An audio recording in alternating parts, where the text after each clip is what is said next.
Oui Vincent, c'est exactement ça. Alors toi qui connais par cœur l'univers de la tonnellerie, est-ce que tu as déjà vu un atelier aussi propre? Regardez, on a l'impression d'être vraiment dans le hall d'un hôtel de luxe, on pourrait se mirer dans le sol. Il y a une raison à cela. Ici, on ne fabrique que des fûts haut de gamme. Et là, on est à l'étape de la chauffe, le bousinage pour faire ressortir les arômes du chêne. Alors Swan, ça fait 10 ans que vous travaillez dans l'entreprise, de la sélection des chênes jusqu'à la transformation. Expliquez-nous déjà ce que c'est que le mérin, cette matière première indispensable pour fabriquer nos fûts. Alors le mérin, pour illustrer, je vous ai apporté donc une pièce de mérin. Donc, vous voyez, c'est une pièce de bois qui avait 4 arêtes vives, qui est vraiment donc parfaite, sans aucun défaut, pas un nœud.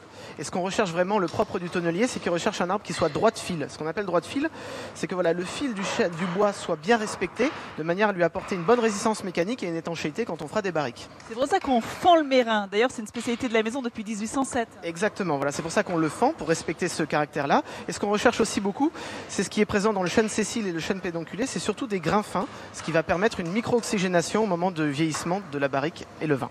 Je vois qu'il y a une différence de couleur entre cette planche que vous tenez entre vos mains et celle-là. Alors à quoi c'est dû? Alors voilà, tout simplement, celle qui est plus foncée, c'est celle qu'on a laissée vieillir à l'air libre pendant un minimum de 24 mois. C'est le soleil et la lune qui a eu un impact sur ce bois-là et qui permet justement de rincer les mauvais tanins et donc ce qu'on ne recherche pas dans l'usage de la tonnellerie. Ce qui est assez étonnant quand on vient ici, c'est qu'on voit qu'il n'y a pas de machine. Tout se fait à la main. Combien de temps il faut entre la sélection du chêne et le produit fini? Entre le moment où on achète en forêt, il faut compter 1 an et demi pour exploiter, parce qu'on achète principalement sur pied dans les forêts domaniales de France. Et ensuite, 24 mois de séchage, donc il faut compter entre 3 ans et 3 ans et demi, entre le moment où on achète et où on vend une barrique. Là, vous avez vraiment un exemple concret d'un savoir-faire franco-français qui s'exporte à travers le monde. Et ce que je vous propose tout à l'heure, c'est de vous montrer comment est-ce qu'ici, on fabrique des produits cosmétiques à partir du chêne. À tout à l'heure. Merci Je Nathalie. suis toujours à Murlin, en plein cœur de la forêt des Bertrands, chez notre tonnelier de luxe. Alors là, vous demandez qu'est-ce que je fais en blouse blanche. Je vais vous expliquer. Ici, on ne cesse d'innover. Vous avez près de 600 mètres carrés entièrement consacrés à l'innovation. Et ce qu'il y a de plus surprenant, c'est qu'ils ont su tirer toutes les richesses du chêne et même un concentré de chêne que l'on retrouve dans la cosmétique. Muriel, bonjour. Alors vous êtes à la tête du département cosmétique. Expliquez-nous comment vous avez eu cette idée. Tout est parti en fait d'une intuition de notre président, Sylvain Charlois, qui s'est dit, si le chêne est aussi bon pour le vin, peut-être est-il également bon pour la peau.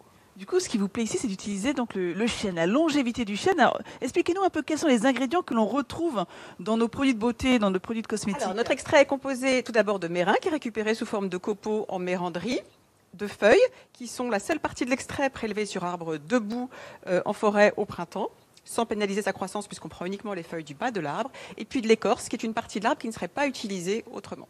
Ici, rien ne se perd, tout se transforme. Exactement.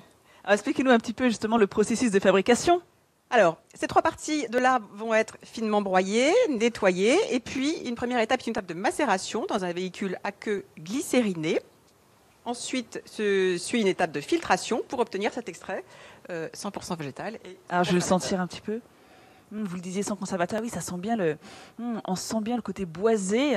Alors, la question qu'on se pose toutes, Muriel, quels sont les avantages, les bienfaits de ce concentré de chêne? Alors, tout d'abord, il est antioxydant. Il va vraiment protéger la peau des radicaux libres qui accélèrent le vieillissement cutané.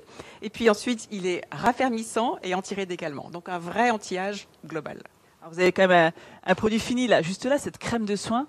Voilà, c'est très, très subtil. C'est une marque toute jeune qui a été lancée il y a 2 ans. Alors, vous pouvez la retrouver en pharmacie ou également sur leur site internet. Donc, en gros, vous avez compris, ici, il n'y a pas que le vin qui se bonifie, mais également notre peau grâce à tous ces produits à base de chêne.